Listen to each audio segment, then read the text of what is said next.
My name is Zara Ahmed. I am 28 years old, working as a senior auditor at a private bank in Lahore. Numbers are my language. Precision is my religion. I trust only what I can verify on paper. I have been married to Farhan for 2 years. He is kind, handsome, and attentive in the way that makes your friends say you're lucky. His father, Imran Beg, is a prominent property developer with political connections that stretch across the city like roots beneath old concrete. His mother, Nadia, is a graceful, soft-spoken woman who arranges flowers on Sundays and always smells of rosewater. Every first Friday of the month, dinner at the bakehouse was not an invitation. It was a summons. For 2 years, I never questioned it until the night I woke up on their guest bed with my dupatta completely rearranged and 47 minutes missing from my memory. It started innocuously enough. That particular Friday in March, Nadia had made slow-cooked nahari and a rich dal makhani that simmered all day. The house smelled warm and domestic. Imran Beg sat at the head of the table, his silver hair perfectly combed, his demeanor that of a man entirely comfortable with the weight of the world on his shoulders. "Zara, Beta, you look tired," he said, personally ladling a bowl of nahari for me.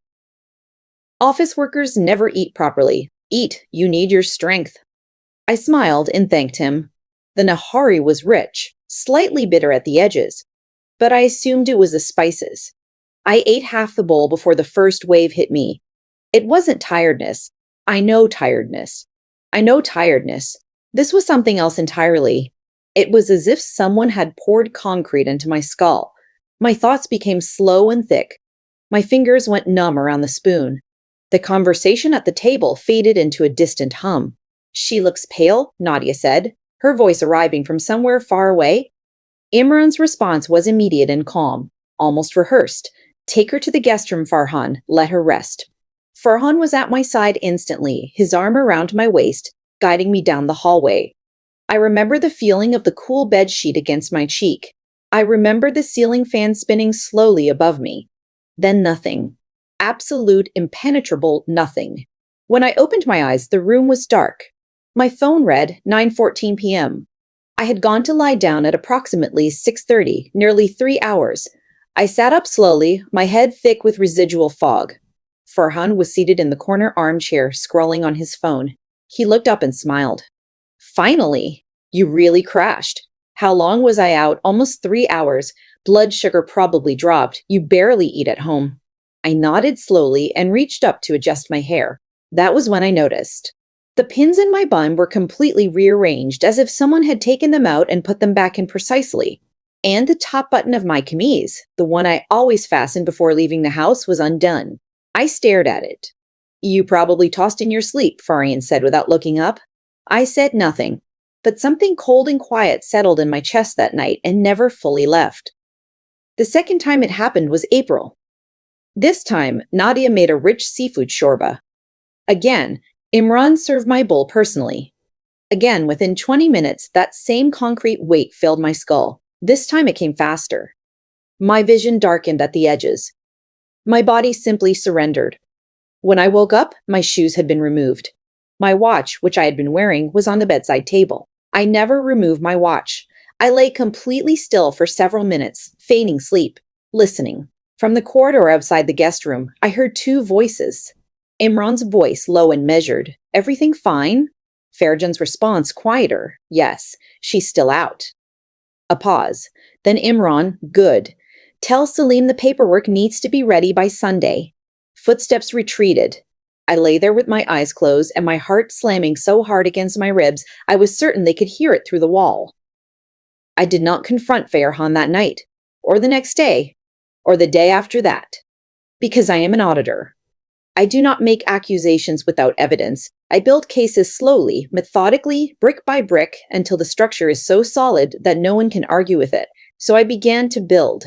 I started keeping a private encrypted journal on an app that required facial recognition to open. I noted every detail: the timing of my blackouts, what I ate, who served me, what I noticed when I woke up, the misaligned clothing, the moved watch, the rearranged pins. I also noticed something else. For the past 2 months, Farhan had stopped letting me touch his phone. He laughed it off as confidential project blueprints. But I had seen him typing furiously at 2 a.m. when he thought I was asleep. I had seen him take calls in the bathroom with the tap running for cover. I had seen him delete his call history every single morning, a habit he had never had in 3 years of courtship and marriage. I watched. I documented. I said nothing. Meanwhile, I did research. I am an auditor. Research is what I do. I spent 3 evenings reading about substances that cause rapid onset sedation without obvious taste. The results made me nauseous. Certain pharmaceutical compounds dissolved in warm, fatty liquids like shorba or nahari are nearly undetectable. They cause deep unconscious states within 15 to 20 minutes and leave minimal residue in the bloodstream after 3 hours. Nadia had been a pharmacist before she retired. The thought sat in my stomach like a stone. In May, I decided to stop being the prey. 2 days before the Friday dinner, I went to an electronics market in Liberty and bought 3 items: a micro voice recorder the size of a car key, a hidden camera disguised as a wall adapter, and a signal amplifier that would boost my phone's cloud backup strength inside the thick walls of the bakehouse. The night before the dinner, I sat alone in the bathroom for a long time with the door locked. I looked at my reflection in the mirror. I barely recognized myself. The woman looking back at me had shadows under her eyes and a permanent furrow between her brows that had not been there a year ago. I thought about the missing minutes, the moved watch, the rearranged buttons, the conversation through the wall. Then I thought about every other woman who had ever sat at that dining table and eaten from a bowl that Imran Beg personally served. I stood up, dried my face, and got to work. Friday arrived cold and overcast. I dressed carefully, a deep blue camise, buttons deliberately noted, photographed, memorized. I drew a tiny ink mark on the inside of my left wrist with a permanent marker, hidden under my watch band. I synchronized my Apple Watch to my iPhone down to the second. The voice recorder went into the inner zip pocket of my handbag. The wall adapter camera went wrapped inside a packet of tissues in the outer pocket. Before leaving the apartment, I texted my closest friend Sana. If I don't respond to your messages by 9 p.m. tonight, call me continuously until I pick up. Don't stop. Sana replied immediately. Why? What's wrong? I stared at the message for a long moment. I'll explain everything later. Just do it. We arrived at the bakehouse at 5:30 p.m. The moment the door opened, I noticed something I had not expected. 2 unfamiliar pairs of men's shoes in the entrance. Expensive leather Oxfords. Not family, not casual guests. Imran came forward with his arms open. Zara, Beta, come in, come in. In the sitting room, 2 men I had never seen before were seated on the cream sofas. One was in his 50s, heavy-set, with the carefully blank expression of a man practiced in saying nothing. The other was younger, perhaps 40, lean and sharp-eyed, with a stillness about him that immediately raised every hair on my body. This is Tariq and this is Karan, Imran introduced smoothly. Old business associates. We're celebrating the Goldberg Phase 4 approvals tonight. Tariq smiled politely. Cameron looked at me the way a man looks at something he has already decided to own. I smiled back at both of them and excused myself to use the washroom. Inside, with the tap running, I plugged the hidden camera adapter into the socket behind the wash basin cabinet, angling the lens toward the hallway that led to the guest room. My hands were trembling so violently it took me 4 attempts. I activated the cloud stream from my phone. Green light. Connected. I looked at my reflection once more. You are ready. Dinner was served at 7. I ate minimally, cautiously, watching everything. The shorba was served by Nadia this time, not Imran. She brought my bowl to me personally, setting it before me with a soft smile. I noticed she did not serve herself from the same pot. I took 3 careful spoonfuls and set the spoon down, pressing my hand to my temple. I'm feeling slightly lightheaded, Auntie. I think the drive tired me. Nadia and Imran exchanged the briefest glance. So brief that if I had not been watching for exactly that, I would have missed it entirely. Imran set his fork down. Go rest in the guest room for a bit, Zara. Farhan, take her. Farhan led me to the guest room. He helped me lie down, pulled a light blanket over me, and leaned close to my ear. Just sleep for a bit, he whispered. Then he straightened, walked to the door, and I heard the distinct, unmistakable sound of the lock turning from the outside. My blood went absolutely still. I lay motionless, eyes closed, breathing slowly and deliberately. 60 seconds. 2 minutes. Heavy footsteps in the corridor. More than one person. The lock turned again. The door opened. 3 people entered the room. I knew Farhan's footsteps. I recognized Imran's heavy, deliberate tread. The third was unfamiliar. Lighter, faster, Kamran. Silence for several seconds. Then Imran's voice, low and entirely businesslike, "She's out." Kamran's voice, closer than I expected. The paperwork? Farhan, in the study. The property transfer for the Goldberg lots. When she signs, the shell company acquisition goes through clean. Kamran. And if she doesn't sign? A pause. Farhan said nothing. Imran answered instead, his tone carrying the casual certainty of a man who had done this many times before. She'll sign. Footsteps approached the bed. The smell of expensive cologne filled the air. A hand reached toward the edge of the blanket. Every nerve in my body screamed. But I waited. I needed them to speak more. I needed the recorder to capture it all. Then Nadia's voice called from the corridor, sharp with anxiety. "Imran, your lawyer is on the phone. He says it's urgent." Imran exhaled through his nose. "1 minute. He says he cannot wait." Imran moved toward the door. "Cameron, wait." Cameron's footsteps stilled. Imran and Farhan stepped into the corridor, pulling the door halfway shut behind them, and I moved. In the 3 seconds that Cameron stood alone waiting in the semi-darkness, I came off that bed like I had been launched from a spring. I crossed the room in 2 steps, slammed my elbow into the side of his head with every kilogram of force I possessed, and drove my knee into his midsection as he doubled forward. He went down hard against the bedside table, taking the lamp with him. The crash was enormous. I was at the door before Cameron had finished falling. I yanked it open and ran directly into Farhan, who was already sprinting back down the corridor.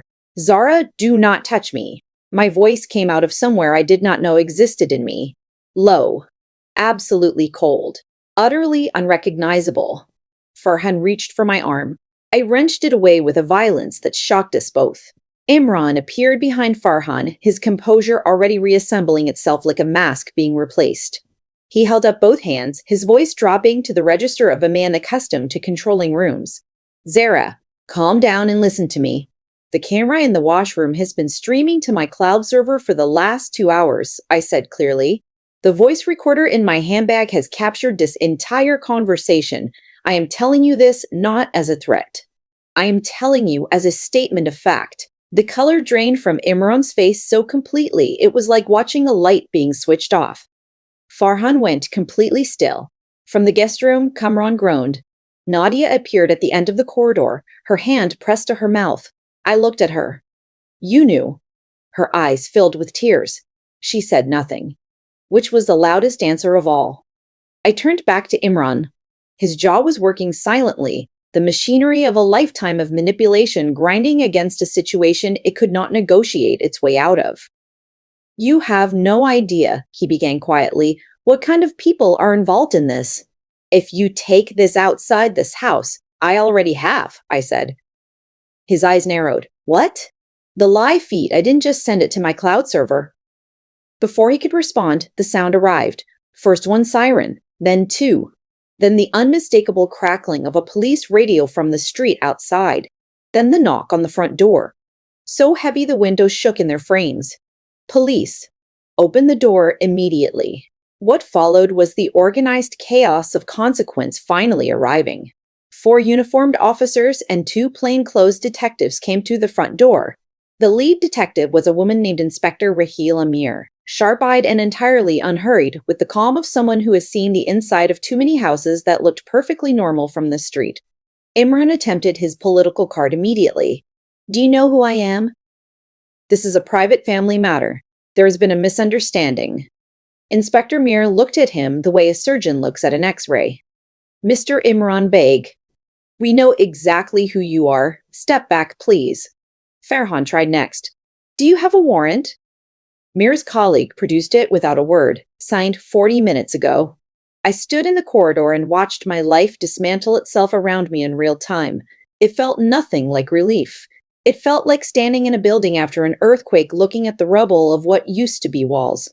An officer came down from the upper floor, holding a locked metal document box retrieved from Imran's private study.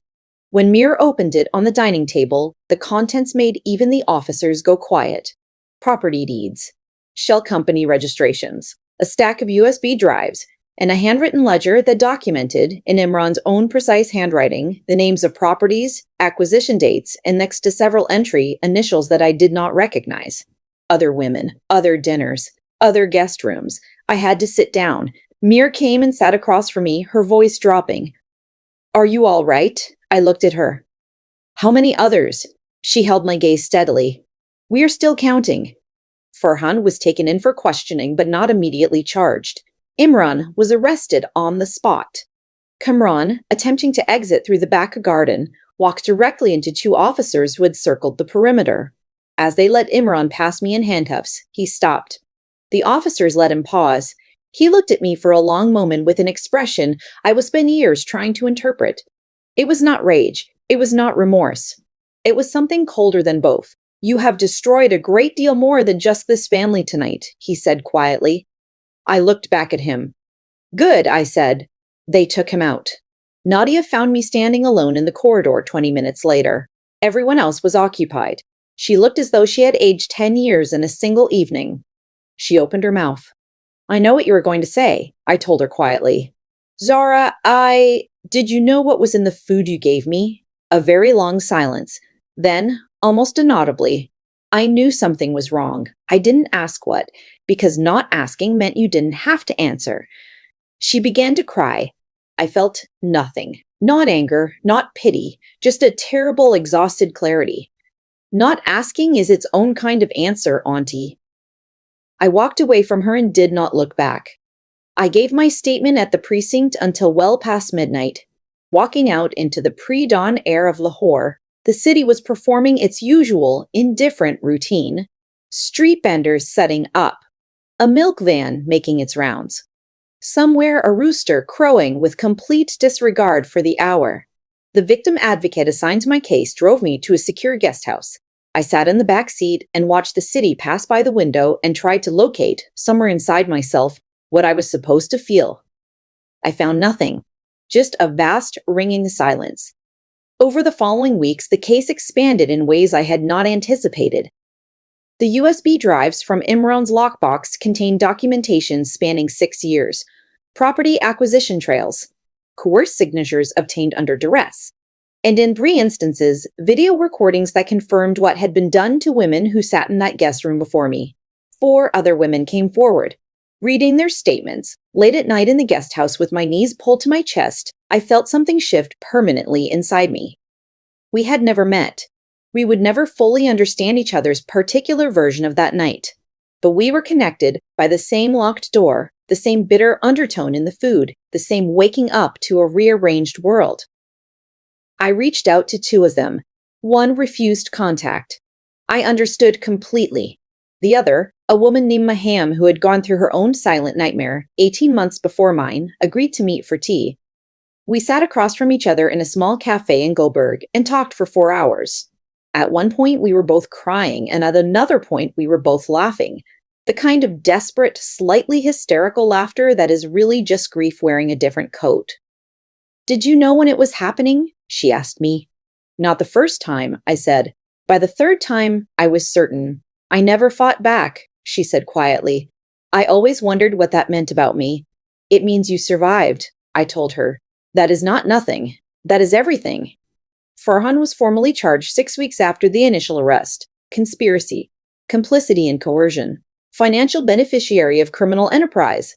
The evidence on the ledger and the USB drives made denial impossible. His lawyer arranged a meeting between us 3 days before the charges were filed. I agreed to it for one reason only. I wanted to look at him directly and understand, if it was possible to understand, how a person becomes what he became. He looked diminished, like something essential had been removed from him and the remaining structure had simply sagged. I never wanted any of this, he said. I had spent 6 years loving this man. I had planned a life around him. I looked at him now across the cold table of the advocate's office and tried to find, somewhere in his face, the person I thought he was. Tell me one true thing, I said. He was quiet for a long time. I tried to stop it, he finally said. After the 2nd time, I told my father it was finished. He told me it was already too late to step away, that I was already too involved, that if I walked, he would make sure I was the one who took the full weight of it. And you believed him. He always followed through on his threats. I sat with that for a moment. So you traded my safety for your own, I said, and told yourself it wasn't really a choice. He looked at his hands. Every coward tells himself that, I said quietly, that they had no choice, but there is always a choice. You chose the one that cost me and not you. He had no answer for that. There wasn't one. I stood up. I'm filing the divorce papers this week. Don't contest them. He nodded.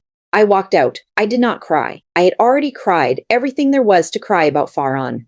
What I felt now was not grief, but something closer to a door closing. Firmly. Finally. 2 months after the arrests, I received an encrypted message from an unknown number. The camera feed from that night.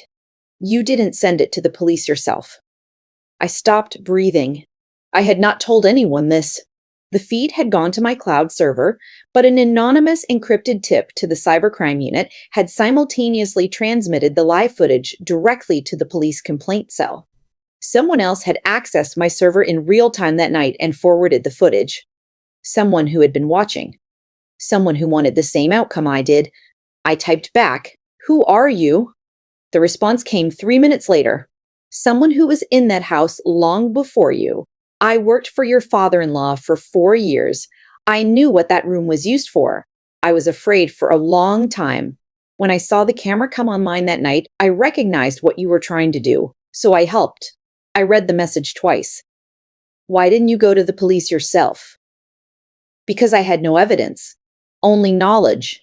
And knowledge without evidence is just accusation. You built the evidence. I just made sure it reached the right people." I sat with this for a very long time. "Thank you," I finally typed. "Don't thank me.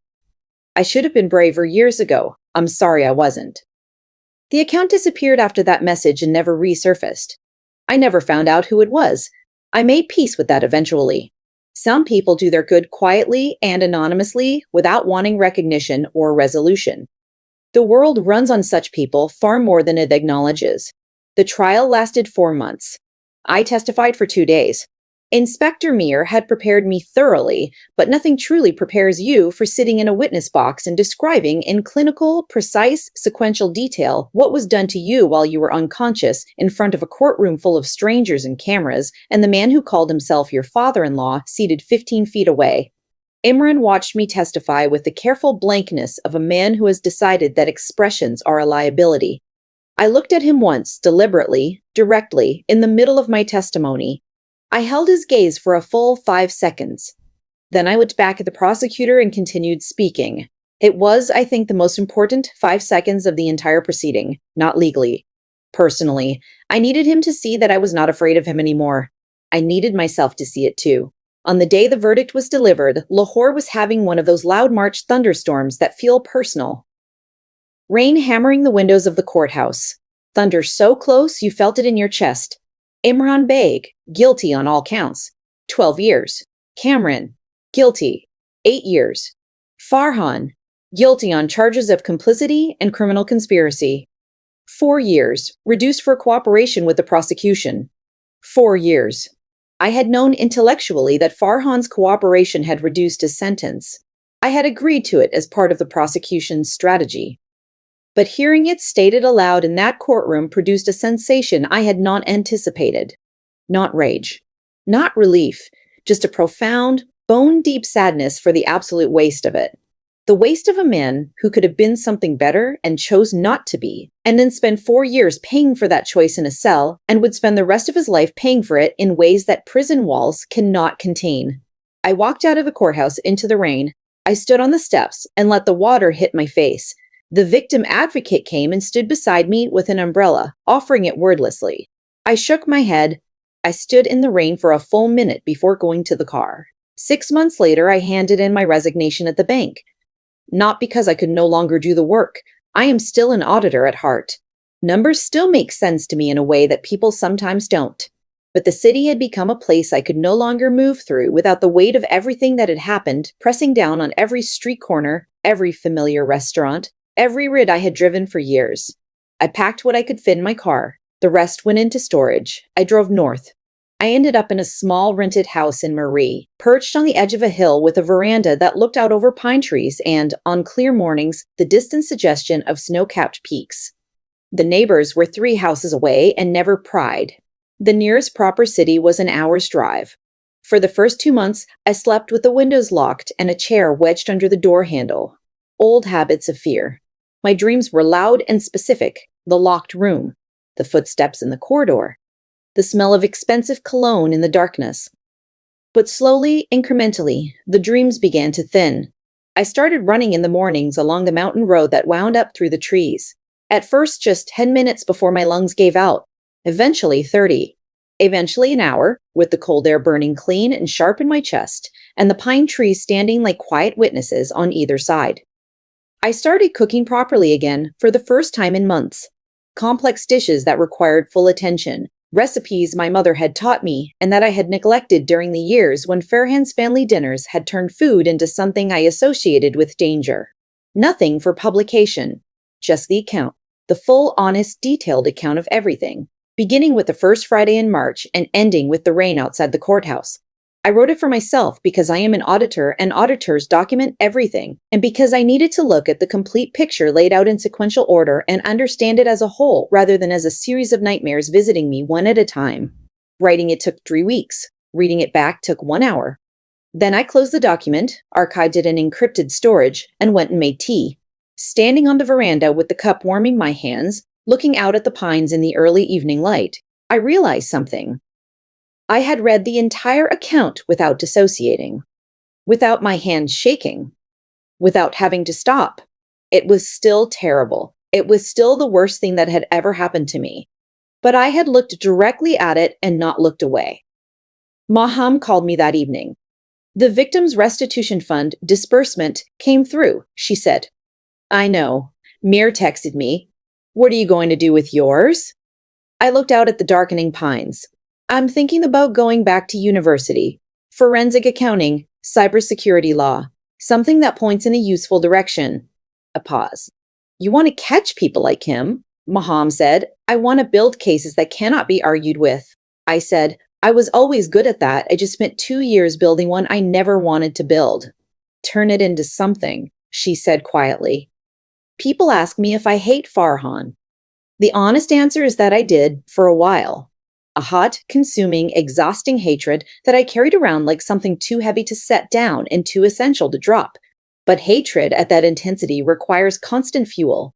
And at some point, the fuel runs out.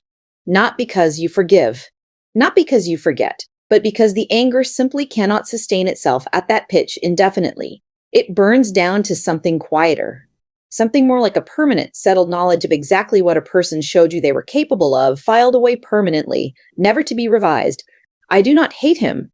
I do not forgive him. I do not think about him much at all, which is its own kind of answer. What I carry instead is a different knowledge about what quiet compliance looks like from the outside, about how long a person can be made to doubt themselves if the people around them speak with sufficient certainty, about how much courage it takes to trust your own perception when everyone you love is telling you that you are imagining things. I trusted mine. That is the thing I hold on to, not the horror of what happened, not the trial, not the verdict, not the rain outside the courthouse, but that specific moment in our bathroom in Lahore at 2 a.m, looking at my reflection in the mirror with trembling hands and deciding, despite everything, to build the case, to trust what I knew, to refuse to look away. On a Tuesday morning in October, I was running along my usual mountain road when the mist broke suddenly and the peaks appeared, sharp and white and impossibly clear against a sky that had no business being that blue. I stopped running. I stood in the middle of the road and looked at them for a long time. The mountains did not care about Imran Baig, or locked rooms, or missing minutes. They were simply there, as they had always been, older than every terrible thing human beings do to each other. I started running again. The most dangerous people in this world are not the monsters born in darkness. They are the ordinary people who see the darkness, know it is wrong, and choose to look away. The most essential people in this world are the ones who, despite everything, refuse to.